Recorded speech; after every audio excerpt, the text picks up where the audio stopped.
turn to our buddy John Hayward. He is the very, very best over there at Breitbart when matters of national security in particular come up or international diplomacy come up. He's the one we turn to for all the great thinking he does at Breitbart as their national security deputy editor. John, good morning. Welcome back, my friend. Good morning. Good to talk to you again. Likewise. Let's start with sort of an, I don't know, I'll just say my eyes weren't on it. You probably have been well aware for some time. Yesterday when President Trump announced that they basically blew a boat out of the water off the coast of Venezuela carrying drugs. That was not something that I saw coming, particularly given the press conference was about moving the space program headquarters from Colorado, Space Force headquarters from Colorado to Alabama. But in the middle of that presser, he said, oh, by the way, we took out some narco terrorists. What do you know about what's going on in Venezuela? We have a built-up military presence down there, too. Yeah, that's why it wasn't surprising that this happened so much as it was surprising that that particular press conference was the moment Trump decided to reveal it. Venezuela is going to be hopping mad about this. The Venezuelans are already claiming that that video is a fake that was created with artificial intelligence, which is silly because if it was, we would have had Sidney Sweeney pulling the trigger that blew the boat up. We would not have missed out on that opportunity if we were making an AI video. So obviously it's real. But we've had, 3 major warships down in that area conducting operations. Trump told the world we were doing that. It was no secret whatsoever. So anybody trying to run a pile of drugs past the U.S. Navy pretty much got what they deserved there. And what is our end goal specifically in Venezuela with Maduro, who is mouthing off quite a bit? He was saying something like Rubio is leading Trump to have blood on his hands soon. Very dramatic speech. He may embroil us in a full-blown war. I don't think Venezuela has the stuff, but it is interesting that the rhetoric is really ratcheting up.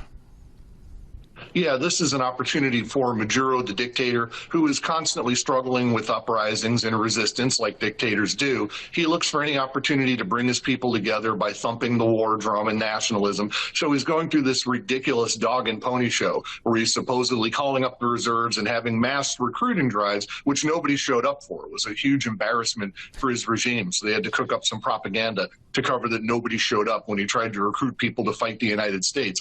But it's all just a ridiculous show. We're not going to invade Venezuela, and if we did, it would be over in a couple of hours, and nobody would be fighting and dying for Nicolas Maduro. Marco Rubio's stock and profile has risen pretty dramatically in these 7 months with Donald Trump. Seems to continue. To everybody that I talk to who is a MAGA enthusiast and a Trump backer, if they were soft or squishy on Rubio before, had doubts about him before, they don't seem to now. Here's another headline. Rubio denies visas to Palestinian leaders for UN General Assembly, citing terror support. The guy is coming off about as tough and rock-ribbed as they get. Yeah, it's really an amazing transformation. Remember how Trump used to talk about him back when they were rivals for the presidential nomination. Trump called him Little Marco and constantly belittled him. And now he's holding down like half a dozen jobs in the Trump administration. On Labor Day, Rubio cracked a joke that said Labor Day means more to him than ever because he has 4 jobs now because of all the stuff that he does for the administration. And he is a big figure in Latin American dictator propaganda. Venezuela, all the crappy, authoritarian states down there, the narco states, they all think he's the devil because he's anti-communist and his family came from Cuba. So if you check out what Venezuela is saying on any given day, they think Rubio is the evil puppet master who's maneuvering Trump into a devastating bloody war with Venezuela. So he's a real demon figure to the South American left. There was something that you took note of, and you wrote about it, Breitbart.com. By the way, John Hayward is with us, the national security deputy editor at Breitbart. I was glad you wrote about this because I saw it and I didn't quite know what to make of it. We worked very, very hard early on. By we, I mean the country, represented by Vice President Vance specifically. And I know President Trump also hosted the Prime Minister of India. Vice President Vance went to India, gave a big speech about how we can be great partners in the future. The future is limitless if we partner together and work together. It seemed like there were dramatic overtures to India, maybe first of anybody on the kind of grand international scale. That's my read on it, just my words. Maybe your interpretation is different. But now the Prime Minister of India is sitting down with Xi Jinping and Vladimir Putin in this Legion of Doom meeting. What's going on? Yeah, that's what I call them. I don't think they call themselves that. They call themselves the Axis of Upheaval.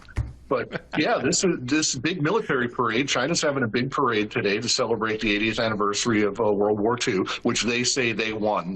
Which is not true, but the communists claim they're the ones that drove the Japanese out of China. But this is their big victory parade, and Xi is there, Putin's there. They just had a big summit in Shanghai, and Modi was there, the Prime Minister of India, and it really looked like they were trying to put together an image that those three countries have now banded together and become the counter-American axis of power in the world. And I think a big part of the reason why India went sour so fast, really two of them, number one, they won't budge on agriculture, and Trump and his people were pushing really hard to get some agricultural breaks to get them to lower their protectionist tariffs and their trade barriers to agricultural products. India said, no way, we'll never do that. We'll protect our agriculture to the end and our farm workers, which kind of politically they have to, or Modi would probably lose his seat if he didn't. And the other problem is the oil. India is buying gigantic amounts of Russian oil. Trump really wanted to pressure Putin to make a deal, and India stopping those oil purchases would have really hurt Russia. That would have taken billions of dollars out of their pockets. It would have cut a lot of the funding to Putin's war machine. But the Indians said no dice. They signaled they'd be willing to cut back a little. They won't stop altogether. They won't give up their relationship with Russia. They've been friendly since India became an independent state. So Trump could not get where he needed to be with India. And at that point, you notice the president's rhetoric started changing a couple of weeks ago, and he started saying, hey, what do we need India for? We don't get anything from them that's important. We import a bunch of stuff. They don't buy any of our stuff. We have a ridiculous trade imbalance that'll never go away. And Trump believes trade imbalances are inherently bad. And he believes they're all signs of being taken advantage of, and he wants to put an end to it. So that's really spiraled, and now India pretty much is standing next to China. But to be clear, I mean, China, if memory serves, China has been responsible for the murder of Indian citizens. Am I misremembering that? I don't know that they're friends, are they, by any means, Indians and Chinese?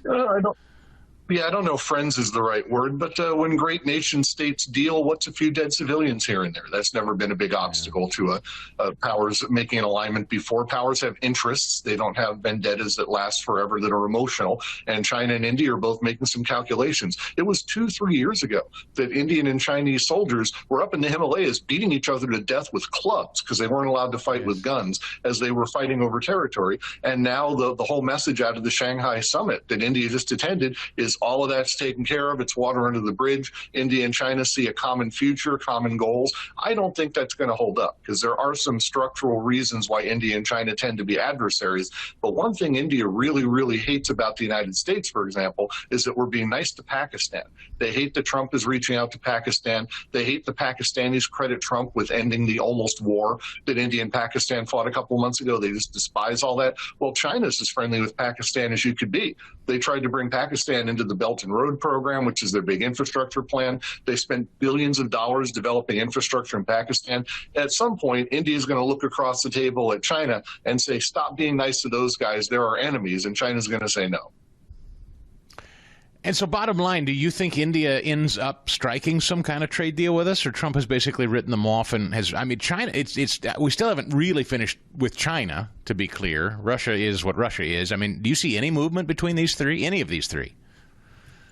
It's been a little stale for a couple of weeks. I still think there are talks going on behind the scenes. I don't think India is going to budge. Definitely not on agriculture, probably not on oil. But if India did budge on oil, if they finally said, look, we're horrified by whatever Russia did yesterday, they just launched 500 missiles at Kiev or something, they'll look at that and say, this is intolerable. We're not funding this atrocity anymore. So they could say that if they wanted to. And India can live without Russian oil. They would not be screwed if they stopped buying Russian oil. There's other places they can get it. The world oil price would go up. And the Indians keep saying that. They say, if we do that, world price is going to go up. You're going to pay more. That's true.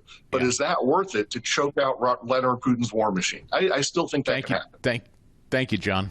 For full shows, live and on demand, it's Salem News Channel.